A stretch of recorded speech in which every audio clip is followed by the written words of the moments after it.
Hello, everyone. I'm Dr. Carmen Fong. I'm a colon and rectal surgeon at Mount Sinai Hospital and Mount Sinai Downtown. So in honor of March being Colon Cancer Awareness Month, Dr. Sergey Khaitov and I are here to answer your questions about colon cancer surgery. Hi, I'm Sergey Khaitov, one of the colorectal surgeons at Mount Sinai, and I'm an assistant professor in general surgery, Department of Surgery, and I'm member of Division of Colorectal Surgery Group, and I'm here to answer your questions about colorectal surgery, colon cancer surgery. So I think the question is in two parts. So the surgeries itself, I like to give a range. So in between 2 and 8 hours, I would say is about average, depending on the complexity of the colon cancer operation, is the actual time you'll be in the operating room, starting anesthesia, waking up anesthesia, after anesthesia, etc. The process itself, though, can take several weeks. So, Sergey, jump in at any time, but, depending on at the time of diagnosis, it's probably going to be a week or two from the time of diagnosis from colonoscopy to the time of surgery, just to allow us time to do some staging workup in the form of CAT scans and blood work, and then scheduling the surgery and then doing some pre-surgical testing itself. After surgery, so the day of surgery you come in, and after surgery, generally I tell my patients they're in the hospital between 2 and 5 days, again, depending on the complexity of the surgery.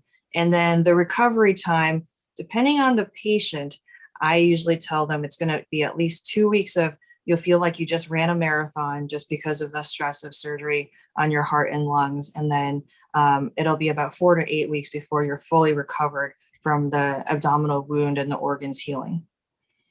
So I would add the following, that I totally agree with this, and it depends. Before we jump to surgery, we have to make sure that we work the patient up, and that will define the complexity of the surgery. Depending whether surgery is going to be happening in the colon or rectum, it may be different paradigm of surgical scheduling, if you will, and workup. When the colon surgery usually is about 2 weeks after the time of diagnosis, when we have the CAT scan done and blood test done, and the patient seems to be fit for surgery. That will be the time frame for most of the colon cancer operations.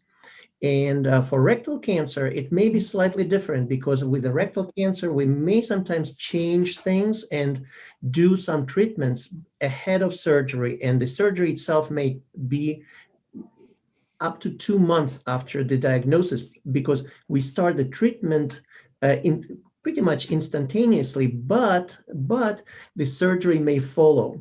Now, important remark also, sometimes in certain specific cases, the rectal surgery may be done on outpatient basis, and it may not require incisions on the abdomen, but that's not the majority of the patients, but on occasion, this may be the case. Basically, depending what we are treating. So the treatment may be for colon cancer or rectal cancer. For colon and rectal cancer, there are generally, most of the times, 2 types of surgery we perform, or actually 3. So the broad categories, it's open surgery or traditional surgery with large incision on the stomach, and by virtue of making the incision, we remove the colon or portion of the rectum with surrounding lymph nodes around the tumor and reconnect pieces of intestines together. So this is the traditional open approach. So the other possibility is minimally invasive. So the minimally invasive surgery can be done several ways. One of them is so-called laparoscopic surgery, which is fashion of making surgery through the small incision with the help of video camera. And one of the incisions is usually a little bit bigger to remove the actual portion of the colon with the cancer.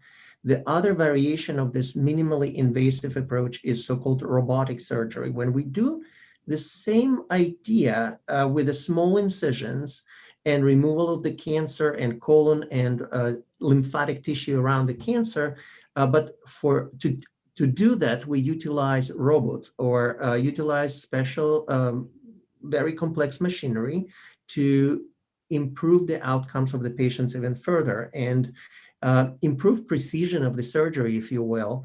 It's slightly more time consuming, but it's very good approach, especially when we address rectal cancer. when the quality of surgery really matters, and it's important to have assistance with a robot, which gives you magnification, dexterity, and other things like preservation of the nerves, which is very important when you conduct those surgeries. And the third type of the procedures, as I mentioned earlier, on rare occasion, the cancer may be removed transanally. Again, this is for highly selected patients in unique circumstances. The cancer may be removed through the anus with special techniques called transanal surgery, and it will not require any incision on the stomach. Not everyone will be obviously candidate for this type of the procedure. No, Carmen? that's excellent. I don't have anything to add, except for that the transanal surgeries can be done also transanal endoscopic microsurgery. So almost a laparoscopic platform where we can visualize what's inside. And that applies only to rectal tumors, though. So we can't remove colon tumors from transanally, just in case we get asked. Yeah, so chemotherapy generally is recommended for stage 3 colon cancers and above. There are several newer studies that, if it's a high risk stage 2 tumor in a younger person, they might have adjuvant chemotherapy afterwards. And then, like Dr. Khaitov was mentioning, in rectal cancer, the paradigm is a little bit different. So in stage 3 and above, you generally have neoadjuvant, which means you may get chemo and radiation before surgery. So I totally agree. Basically, when the surgery is performed, typically we send the piece of the colon with surrounding lymph nodes to pathology examination. So the pathologist performs microscopic evaluation of the colon and the cancer itself, checks the lymph nodes. If the lymph nodes are found to be positive or affected by cancer, that indicates need for chemotherapy. There are unique circumstances with earlier or node negative cancer, which will require chemotherapy, or chemotherapy will be recommended, but Doctor alluded to that already.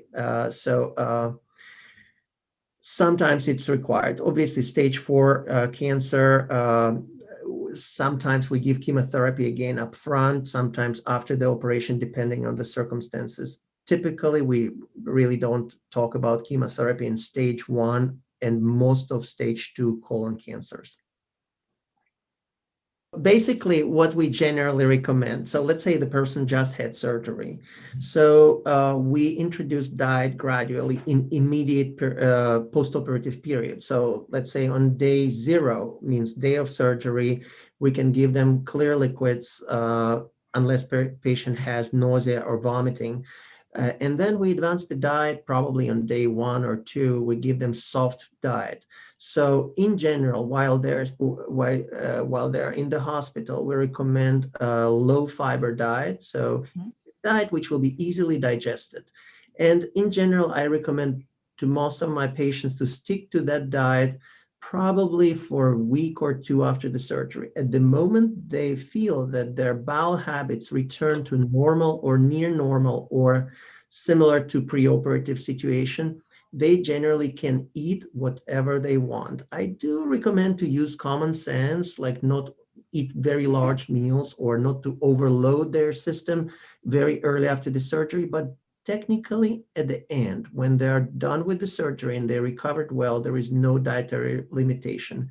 We do recommend to limit intake of red meat in general, but other than that, high fiber, healthy diet is recommended, and there is no true categorical no-go thing, if you will.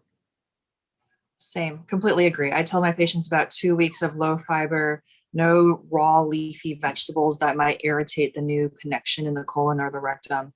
But other than that, after your bowel habits are normal again, really no dietary restrictions. There's nothing you can't eat.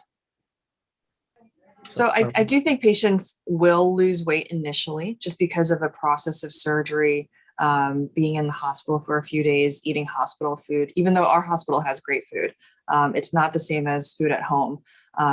And like I had mentioned earlier, the stress of surgery is like running a marathon. So all of that stress on your heart and lungs, you can have increase metabolism and losing weight over the next few weeks. But I will say that over time, once patients are back to their regular habits, regular exercise, regular eating activities, they usually gain the weight back, which is good. I actually want them to be a good, healthy weight. So I would add, it slightly depends how the hospital course goes.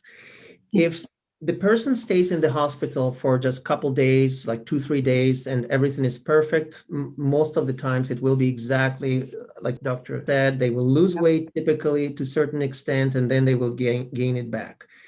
If the patient stays in the hospital a little bit longer and the recovery is a little bit slower, on occasion, patients may gain weight from absorption or retention of the fluids which they are given around the surgery. So sometimes patients will be complaining of like a little bit swollen ankles and feeling that they're a little bit swollen. And usually once things turn to the right direction and patient recovers, they eliminate this extra fluid, and then it goes to exact pathway. Get your screening colonoscopy, listen to your either colorectal surgeon or GI doctor who is performing your colonoscopy. This is probably your best way to potentially prevent colon cancer, number one. Number two, identify it early enough when surgery may not be even required in certain circumstances, or catch it that early that surgery will be very straightforward and will lead to no permanent consequences. That would be my best advice. And if you are facing surgery, on top of what we discussed, I would just maybe do some light exercising towards the time leading to the surgeries. This is called prehabilitation, or just making sure that you are in good shape towards the surgery. Try to move around as much as possible. I'm not telling you to go to gym or run actual marathon before the surgery, but mild exercise or activity is beneficial before the surgery. Yes, I 100% agree with doing exercise before surgery. And screening is the best chance of prevention, even though, we've had studies these days that are looking at vitamin D and calcium, but none of that has quite borne out. And so getting a colonoscopy before you have symptoms is 100% the best way to prevent this or catch it when it's early. My best advice, though, is also to listen to your body and be your own best advocate, because we know that colon cancer in young people has been rising in incidence, even though as the rest of the country, older people with colon cancer is actually slightly decreasing. If you are having symptoms that you're concerned about, go see your doctor, and they will listen to you. But listen to your own body and be your best advocate. I also would add the following, that as mentioned, we do see younger patients with colon cancer. Obviously, if you have symptoms, you have to check it out. That's for sure. Now, if you have someone in your family, immediate relative with colorectal cancer, you probably have to start your cancer screening procedures or colonoscopy earlier than average advised age. Important to remember that if you are so the current recommendations are slightly changed. We are leaning generally to age 45. Now, also in African Americans, it should be probably even earlier than that, 40 to 45. And that is for people who do not have first-degree relative with colorectal cancer. For those who do or have strong family history, they should start it probably even earlier and consult with a GI or colorectal surgeon even earlier.